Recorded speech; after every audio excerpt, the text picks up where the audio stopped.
দেশ এবং দেশের বাইরে যে যেখান থেকে ভিডিওটি দেখছেন সবাইকে আসসালামু আলাইকুম। আজ রান্না করে দেখাবো ব্রয়লার মুরগি দিয়ে আলু দিয়ে। একটা সিক্রেট মশলা দিয়ে ব্রয়লার মুরগি দিয়ে আলু দিয়ে রান্না করে দেখাবো, যে মশলাটা দিলে আর আপনার অন্য কোনো মশলার চিন্তাই করতে হবে না। অনেক বেশি মজা হবে এভাবে ব্রয়লার মুরগি দিয়ে আলু রান্না করলে। কালারও হবে এই রকম সুন্দর। আশা করছি প্রত্যেক দিনের মতো আমার আজকের রেসিপি প্রত্যেকের ভালো লাগবে। যদি ভালো লাগে যারা ইউটিউব থেকে দেখছেন চ্যানেল সাবস্ক্রাইব করে রাখবেন, আর যারা পেজ থেকে দেখছেন একটা ফলো দিবেন। চলুন দেখাচ্ছি। প্রথমে আমি দুটো তেজপাতা ছিঁড়ে নিছি খুব ছোট ছোট টুকরো করে। 1 ইঞ্চি সাইজের 2 টুকরো দারুচিনি ছোট ছোট টুকরো করে নিছি। নিয়ে নিছি 6টি এলাচ। সাদা এলাচ নেবেন, এখানে সবুজ এলাচটা আর কি, যেটা আমরা সবসময় মাংস রান্না করি। নিয়ে নিচ্ছি 8টি লং ও 20টি কালো গোলমরিচ। এখানে আপনি চাইলে সাদা গোলমরিচটাও নিতে পারবেন, অসুবিধা নেই। এবার চুলাটা স্লোতে রেখে একটু সময় নিয়ে এগুলোকে ভেজে মুচমুচে করে নিচ্ছি। পোড়া যেন না লাগে সেদিকে খেয়াল রাখবেন, শুধু মুচমুচে হতে হবে। তো এগুলো মুচমুচে হয়ে যাবার পর এবার নিয়ে নিছি 1/2 টেবিল চামচ জিরা, 1/2 টেবিল চামচ সরিষা, নিয়ে নিছি 1 চা চামচের 4 ভাগের 1 ভাগ পাঁচফোড়ন। এখানে চাইলে আপনারা কালো সরিষাটাও নিতে পারবেন, আমি হলুদ সরিষাটা নিছি। তারপর আবারও চুলার লো আছে সব কিছু অনবরত নাড়াচাড়া করে কিছুটা সময় নিয়ে ভেজে নিচ্ছি। খেয়াল রাখবেন এটা যেন কিছুতেই পোড়া না লাগে। এভাবে ভাজতে ভাজতে সব কিছু মুচমুচে হবে এবং ভাজার একটা সুন্দর গ্রান বের হবে, সেই সময়ে নামিয়ে ফেলতে হবে। নামিয়ে প্রথমে ভালো করে ঠান্ডা করে নিছি এবং তারপর পাটায় পিষে গুঁড়ো করে নিছি। আপনি চাইলে ব্লেন্ডার দিয়েও গুঁড়ো করে নিতে পারবেন।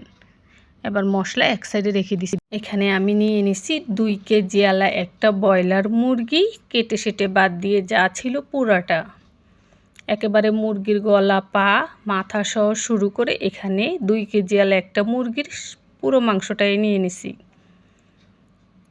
আমি মাংস রান্না করার আগে 1 ঘন্টা নর্মাল পানিতে মাংস ভিজিয়ে রাখি। তারপর খুব ভালো করে পরিষ্কার করে ধুয়ে পানি ঝরিয়ে নিই এবং তারপরে রান্না করি। আপনারা ঠিক এভাবে ধুয়ে পানিটা ঝরিয়ে নেবেন। আচ্ছা দেখুন, ব্রয়লার মুরগিটা আলাদাভাবে ভাজবো না, তবে এখানে ভাজাচ্ছেও অনেক ভালো করে রান্না করব সহজ করে। আপনারা শুধু দেখুন। এখানে আমি নিয়ে নিছি মেজারমেন্ট কাপে 1/2 কাপ সয়াবিন তেল। তার মধ্যে পুরো 2 কেজি ব্রয়লার মুরগি একসাথে দিয়ে দিছি। নিয়ে নিছি 1 কাপ পেঁয়াজ কুচি ও কয়েকটা কাঁচামরিচ মাঝখান থেকে কেটে।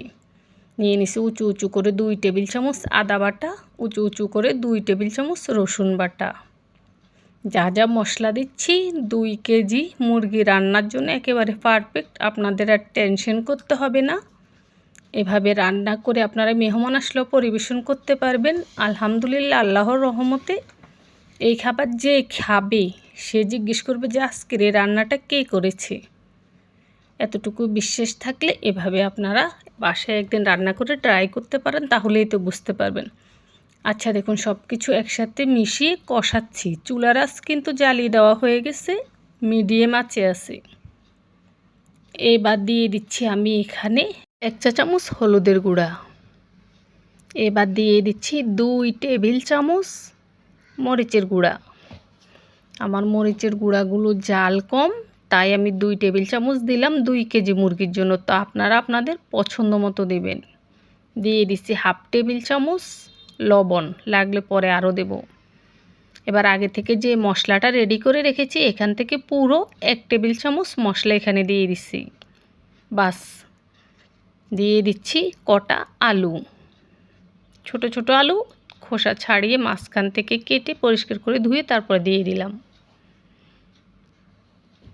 এবার সব কিছু একসাথে কষিয়ে নিচ্ছি। ভাজাভাজিটা এখন হবে। আগে থেকে আপনারা চাইলে মুরগিটা ভেজে নিয়ে তারপর এইভাবে রান্না করতে পারেন, তবে কোনো দরকার নেই। এই রেসিপিতে এভাবে রান্না করবেন, মুরগিটা এখানে ভাজা হয়ে যাবে। আচ্ছা দেখুন, এবার চুলার আঁচটা মিডিয়ামে রেখে অনবরত নাড়াচাড়া করে উল্টে পাল্টে মুরগিটাকে আমি খুব ভালো করে কষিয়ে নিচ্ছি। এরই ফাঁকে আমি এই মুরগির সাথে হাফ কাপ পানি দিছি, যাতে করে কষাতে গেলে মশলাটা না পুড়ে যায়। আচ্ছা, তারপর কষাচ্ছি। কষানোর মাঝে আমি ঢাকনা দিয়ে দিচ্ছি, বারবার ঢাকনাটা সরিয়ে নিচ্ছি আর কষাচ্ছি। মুরগি থেকেও কিছুটা পানি বের হয়েছে দেখুন। এবার কষাতে কষাতে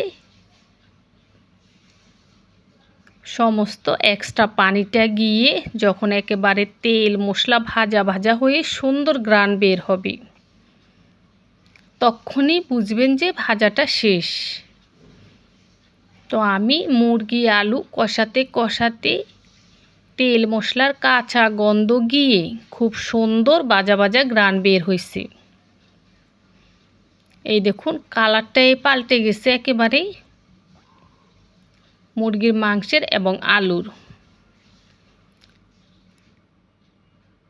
ঠিক যখনই এই রকম কষানো হবে তখন দিয়ে দিতে হবে পানি।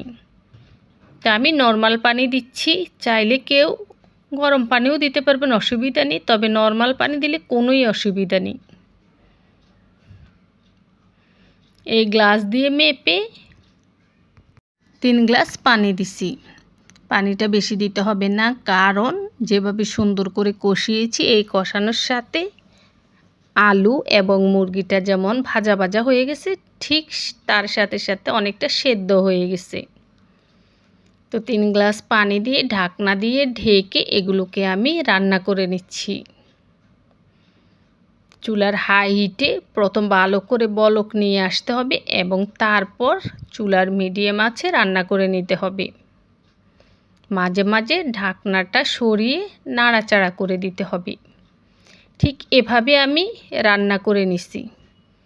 এখন দেখুন আলুটা সেদ্ধ হয়ে গেছে, এর সাথে মুরগিও খুব ভালো করে সেদ্ধ হয়ে গেছে। এই পর্যায়ে যেটা করতে হবে, লবণ দেখতে হবে লবণটা ঠিক হয়েছে কিনা। তো লবণটা একটু কম হয়ে গেছে, আমি আরও সামান্য একটু লবণ দিয়ে দিছি। আপনিও আপনার পছন্দ মতো লবণ ব্যবহার করবেন যদি কম হয়। লবণটা মিশিয়ে এবার আমি দেখুন আরও হাফ চা চামচের মতো মশলা এখান থেকে দিয়ে দিলাম। এই মশলাটা দিবেন নামানোর 2-3 মিনিট আগে। মশলাটা দিয়ে ভালো করে মিশিয়ে 2 মিনিটের মতো রান্না করে নিচ্ছি। বাস হয়ে গেছে, এবার চুলাটা নিভিয়ে দিচ্ছি। এই তো সহজভাবে ব্রয়লার মুরগি দিয়ে আলু দিয়ে রান্নাটা শেষ করে ফেললাম। অনেকটা ঝোল রেখেছি, এর থেকে শুকাবো না, কারণ আমি সবজি ডালের ভুনা খিচুড়ি দিয়ে এই মাংসটা খাবো। তো খিচুড়ির সাথে ঝোলালা মাংস খেতে আমার ভালো লাগে। আপনারা যদি ঝোল আরও কমাতে চান কমাতে পারবেন। আচ্ছা, আজকে আর বাটিতে নিয়ে দেখালাম না, আমি ওই পাতিলটা বড় ছিল, এই ছোটো পাতিলে মাংসটা ঢেলে নিছি। আপনারা এখান থেকে দেখে নিন ঝোলটা কত সুন্দর ঘন হয়েছে, মাংসর কালারটা অনেক সুন্দর হয়েছে। আল্লাহর রহমতে মাংসটা খেতেও অনেক বেশি ভালো হয়েছে। তো আপনারা চাইলে বাসায় এভাবে ট্রাই করে দেখতে পারেন, আমার বিশ্বাস আপনাদের কাছে ভালো লাগবে। বন্ধুরা, যদি সামান্য পরিমাণও ভালো লাগে ভিডিওটা ফ্রেন্ডস ফ্যামিলির সাথে শেয়ার করবেন।